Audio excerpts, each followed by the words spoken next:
From online entrepreneur to TV star, Naomi Simson has benefited from experience. Now, this savvy achiever believes what she's learned is better shared. So, is she a game changer? Let's find out. I'm Sarah Harris. Welcome to Game Changers. Naomi Simson, welcome to Game Changers. Thanks for having me. It's so good to see you. It's so good to see you, and so surprising that we could actually nail you down for a few minutes for a chat, because you are one busy woman. I am. Entrepreneur, author, innovator, a TV celebrity, mother, blogger, company director, influencer. How do you have the time? It's all about focus. When you're there, you're there. So being truly present really works for me. So I do have a lot of roles, but I also have a lot of fun. Like, I wouldn't do it if I didn't love it. Let's go back to the beginning. You left corporate life in 2001. So when my daughter was only 1, I left corporate life.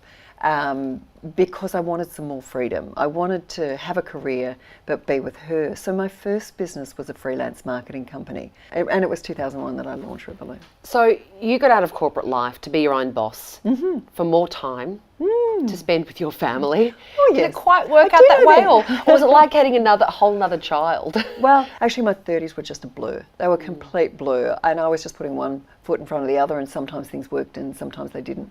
And there was no time for me. But that's okay. We kind of just muddle our way through. You have such an amazing sense of self-worth and confidence. Have you ever felt like you haven't backed yourself fully? Because that's what a lot of women find is a big challenge. Not feeling like a pretender, thinking I am. And I do talk a lot about imposter syndrome in the book Ready to Soar, of do you want to be an entrepreneur? Do you want to choose this life? We like to know that we can do it all. We like to see exactly where things are going. And to grow a business, you have to deeply trust. You have to trust others. And you have to allow people to do things differently, not the way you would do it. So one of the mechanisms I've done, or we use, particularly in RedBalloon and the other businesses, is we look at people's strengths. So if people are playing to their strengths, so I became very aware of my non-strengths. And that is equally important. So I'm looking for people who counterbalance that. And when you do that, I can trust that that person has detail, has strategy, and they can execute on that, which is not my strengths. I think that's important. You know what I love about you? You are super successful, but now a lot of your time is spent helping make other people successful. You are a mentor, you're an investor, you're one of the stars of Shark Tank. Oh, star. You are, you're a television star. People say that, and it just doesn't occur to me weird? like that. It's really weird, because that's not how I view myself. Yeah. So if I think about my own journey, I've always worked in small business. My parents have been in small business, and I've watched and observed the challenges that small business has. So people think about RedBalloon as a consumer brand. You get fabulous experiences like massages at home, or whatever. Brilliant, yes. Whatever the experience is. But actually what I'm doing is delivering a customer to another small business. So I aggregated an industry, gave it a brand, and the way I support 2,000 small businesses is I just deliver them customers over and over again.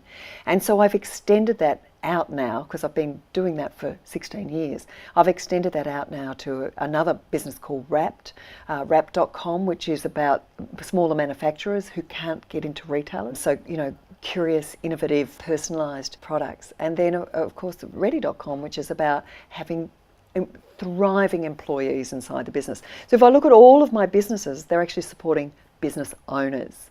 And one of the things I've done for years and years, as you know, is write and share and write books and my blog, and more recently I've put together an online education program. So tell us about that. The question people have is, how do I grow my brand? And even though I'm a marketer, and you might say from another century, the fundamentals stay the same, just the media has changed. So I've launched this thing called How Do I Build My Business Brand, which is a little online course so that people can kind of check in, do the workbooks, work it out, and be a part of the Huddle community, because small business can be really quite lonely. And if you're having a really bad day at work, you actually can't come home and tell your family because they're worried about their financial security and do we get to keep the house. And so a peer-to-peer connection is really important. So yeah, when people come to the naomisimson.com, they can click on the download the first chapter of the book, and they'll get an invitation to this Facebook community so that we can, look after each other and support each other. From all of your mentoring and nurturing of small business, what have you found is the number one mistake that small businesses and entrepreneurs make? Rushing to the urgent for the sake of the important. So it's really important to set a plan and a vision, know exactly where you're going. And often we get thwarted in our ability to execute on that because somebody else has said, oh, urgently, I need this. So you don't get to work on your important. So the way that you work on your important is to know what that important is and to do the work. So what is the one thing? The one thing that if you do it, everything else will become easier. When people look at their business and they go, I cannot get past my inbox. I cannot do it. So what is the theme? What's everybody asking you? What is the systems, process or thing that you could get done that actually fixes that forever? So sometimes it's really hard for people to work that out. So especially with my team members, the thing I ask them to do is write a list of what do they love in their job and what do they loathe.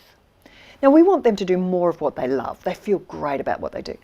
But the loathe piece, we want to strike those things off. So then we go through the loathe list and we say, is there a systems, a process, is there some way that we can develop that so that they don't have to keep doing that over and over again? They have a better experience of work, and also we've allowed ourselves to be a truly scalable business.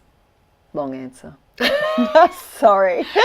Your passion is just infectious, though. Is that part of the reason why you do this? Because a rising tide lifts all boats, and because you are genuinely passionate about helping people succeed. Yeah, and the most rewarding thing for me is when people come up to me at a speaking engagement, or they see me in the street or whatever, and they say, I heard you speak, or I read your book, or I watched you on telly, and because of you I did this, and thank you. And it's just so wonderful to know that you've had an impact. And of course I will never know the impact that I had, but I had great role models growing up, really strong role models. My mother worked on the first computer in Australia in the maths department.